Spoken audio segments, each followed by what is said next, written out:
శ్రీగురుభ్యో నమః. సదాశివసమారంభాం శంకరాచార్యమధ్యమాం అస్మదాచార్యపర్యంతాం వందే గురుపరంపరాం. దేవాలయాలను, తీర్థాలను దర్శించి సేవించాలని చాలామందికి కోరికగా ఉంటుంది. ఈనాటికి చాలామంది పుణ్యనది స్నానం కొరకు మహామాఘం, కుంభమేళా వంటి ఉత్సవాలకు వేల సంఖ్యలో వస్తూ ఉంటారు. తీర్థ స్నానం వల్ల మన పాపములు తొలగి మనస్సుకు శాంతి చేకూరుతుంది. కేవలం సముద్ర దర్శనమే మహాపుణ్యం. సాధారణ రోజుల్లో సముద్ర స్నానం చేయరాదు. అది కేవలం అమావాస్య, పౌర్ణమి, గ్రహణాల వంటి రోజుల్లో మాత్రమే చేయాలి. కానీ రామేశ్వరం, తిరుప్పులని, వేదారణ్యం, ధనుష్కోటి వంటి క్షేత్రములలో సంవత్సరంలో ఎప్పుడైనా సముద్ర స్నానం చేసి పుణ్యం ఆర్జించవచ్చు. ఒకసారి కంచి పరమాచార్య స్వామివారు తమిళనాడు మొత్తంగా విజయయాత్ర చేస్తున్నారు. ఆషాఢం అమావాస్య దగ్గర పడుతుండడంతో వేదారణ్యంలో సముద్ర స్నానం చేయాలని ప్రణాళిక వేశారు. కారణం లేకుండా శ్రీరాముడు ఒక్క మాట కూడా మాట్లాడడు అని ప్రతీతి. అలాగే సన్యాసులు కూడా అక్కరలేని విషయాలు మాట్లాడడం, నిష్ఫలమైన పనులు చేయడం అన్నది వారి వద్ద ఉండదు. మహాస్వామి వారు వేదారణ్యం చేరే దారిలో కొన్ని ఊళ్ళలో మకాం చేస్తూ యాత్ర సాగిస్తున్నారు. అలా ఒక ఊరిలో ఆకలిగొన్న వ్యక్తి ఒకరు మహాస్వామి వారి దర్శనానికి వచ్చాడు. స్వామివారు మఠం మేనేజర్ను పిలిచి అతనికి మంచి ఆహారం పెట్టి ఒక పంచా ఉత్తరీయం ఇమ్మని ఆదేశించారు.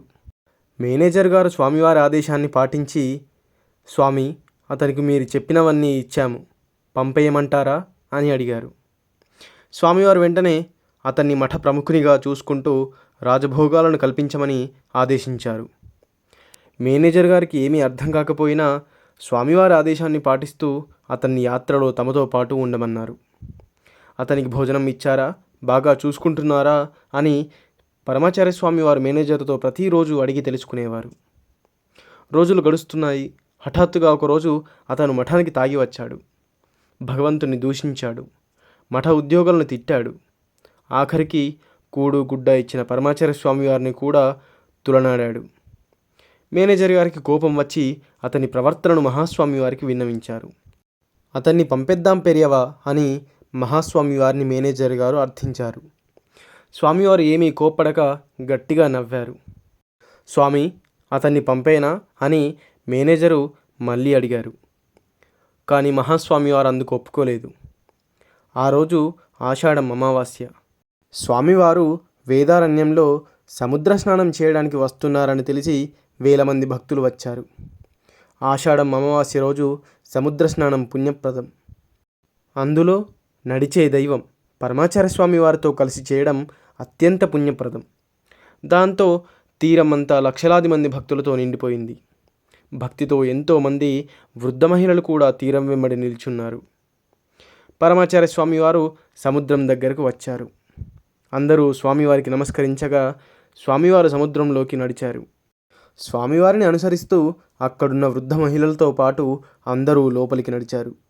అంతే, ఒక్కసారిగా ప్రచండమైన అలల తాకిడికి ఆ వృద్ధ మహిళలు కొంతమంది సముద్రంలోకి కొట్టుకొని పోయారు. అందరూ ఏం చేయాలో పాలుపోక నిశ్చేష్టులై చూస్తున్నారు. అంతటి భయంకరమైన అలలను కూడా లెక్క చేయకుండా ఒక వ్యక్తి వెంటనే సముద్రంలోకి దూకి ఆ ఆడవారిని ఒడ్డుకు లాగి రక్షించాడు. ఆ వ్యక్తి మరెవరో కాదు, మఠంలో అందరినీ ఇబ్బంది పెడుతున్న ఆ తాగుబోతు. ఈ సంఘటన చూడగానే స్వామివారు మేనేజర్ వంక తిరిగి ఒక చిన్న చిరునవ్వు నవ్వారు. మేనేజర్ పరుగున వచ్చి మహాస్వామివారి పాదాలపై పడ్డాడు. ఇందులో నుండి మనం గ్రహించవలసినటువంటి విషయం ఏమిటంటే, సన్యాసులు భవిష్యత్తును దర్శించగల దీర్ఘదర్శులు. వారు చేసే ప్రతి క్రియలో కొన్ని వేల కారణాలు, కొన్ని వేల నిజాలు ఉంటాయి. మనం వాటిని లోతుగా పరిశీలిస్తేనే వారి పరిపూర్ణ అనుగ్రహాన్ని పొందగలం.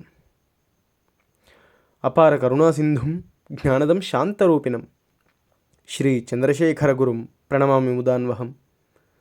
సర్వం శ్రీ గురుదివ్యచరణారవిందార్పణమస్తు. స్వస్తి.